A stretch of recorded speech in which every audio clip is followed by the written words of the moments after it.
Hello বন্ধুরা, সবাই কেমন আছেন? আশা করি ভালো আছেন। আমিও ভালো আছি। আজ আমি নিয়ে চলে এলাম দইয়ের রেসিপি, মিষ্টি দই। বাড়িতে দুধ ছিল, ভাবলাম একটু দই বসিয়েই ফেলি। প্রথমে 500 দুধ কড়াইতে করে বসিয়েছিলাম।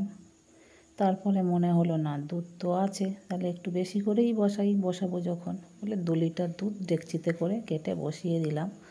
আর দই বসাতে গেলে তো ফোটাতে হয় দুধ ভালো করে, তাই যে মোটা মোটা সরগুলো তুলে বাটিতে করে রেখে দিচ্ছি। আমি সর ভাজা মিষ্টি বানাবো। প্রথম একদিন ট্রাই করেছিলাম, অসাধারণ হয়েছে। আবার দেখে মনে হচ্ছে যে না, সর যখন হচ্ছে তাহলে তো আর একবার বানানোই যাক, বলে সর তুলে রেখে দিলাম। আর একদিন বানাবো। তা আমি এখানে তো দুধ ভালো করে ফুটিয়ে নিচ্ছি, দেখুন কত মোটা হয়ে সর পড়ছে। তাই 1 বাটি প্রায় হয়ে এসেছে। এই সরটা আমি রেখে দিলাম, সর ভাজা মিষ্টি বানাবো। তা আমি তো দুধটা ভালো করে জাল দিয়ে নিয়েছি। 4-5টা এলাচ থেঁতো করে ফেলে দিয়েছি দুধের মধ্যে। এলাচটা দিলে সুন্দর গন্ধ হবে। আর পরিমাণ মতো আমি চিনি দিয়ে দেবো। একেবারে খুব মিষ্টি হবে না, হালকা টক থাকবে। মিষ্টিটা হবে সেই রকম যাতে সবার ভালো লাগে। সুন্দর করে আমি এখানে দুধটা ফুটিয়ে নিলাম। এবারে পরিমাণ মতো চিনি দিয়ে দেব। 2 লিটার দুধ ছিল এখানে, পরিমাণ মতো চিনি দিয়ে ভালো করে ফুটিয়ে নিলাম। আর আমি দই বসানোর জন্য এখানে একটা ছোট 100 দইয়ের খুঁড়ি এনেছিলাম। সেটা ভালো করে ছেলে খেয়েছিল, আর একটু ছিল, দই বসাবো বলে সেটা ভালো করে ফেটিয়ে নিলাম। এদিকে দুধটা জাল দিয়ে আবার চিনি দিয়ে ভালো করে ফের ফুটিয়ে ঠান্ডা করতে দিয়েছি। ফ্যান চালিয়ে ফ্যানের তলায় রেখে দিয়েছি। যতক্ষণ না হাত ডুবিয়ে দেখা যাবে ওর মধ্যে, ততক্ষণে কিন্তু দই দিলে দুধ কেটে যাবে। সেই জন্য দুধটা ভালো করে ঠান্ডা করে নিতে হবে। চিনি দিয়ে ভালো করে তো ফোটানো হয়ে গেছে। এবারে আমি কি করব, ফ্যান চালিয়ে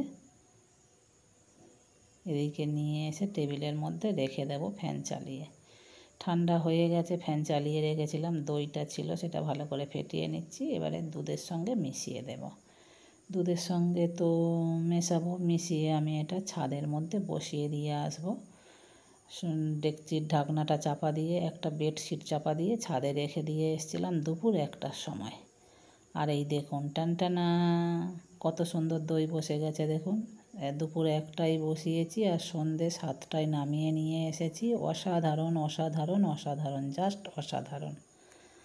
কত সুন্দর দেখতে লাগছে দেখুন। আমি কি মিথ্যে বলছি না সত্যি বলছি? দেখুন, আর করছি, দই একদম সরছেই না। কত সুন্দর। আমি দইটা কীভাবে বসেছে কেটেও দেখাবো চামচ দিয়ে। দেখুন কি দারুণ দেখতে লাগে। সবথেকে কী বলুন তো, গাছে যদি একটা উচ্ছে হয়, একটা লঙ্কা হয়, বাজারে তো সব কিনতে পাওয়া যায়, কিন্তু ওটার আনন্দ, এই যে দইটা বসিয়েছি কত ভালো লাগছে, আনন্দ লাগছে। বাজারে তো কিনতে পাওয়াই যায়, পয়সা দিলে এখন কি না পাওয়া যায়, কিন্তু এই যে বাড়িতে এটা বানালাম, এটা যে একদম সম্পূর্ণ পেরেছি, হয়েছে, এর একটা আনন্দই আলাদা।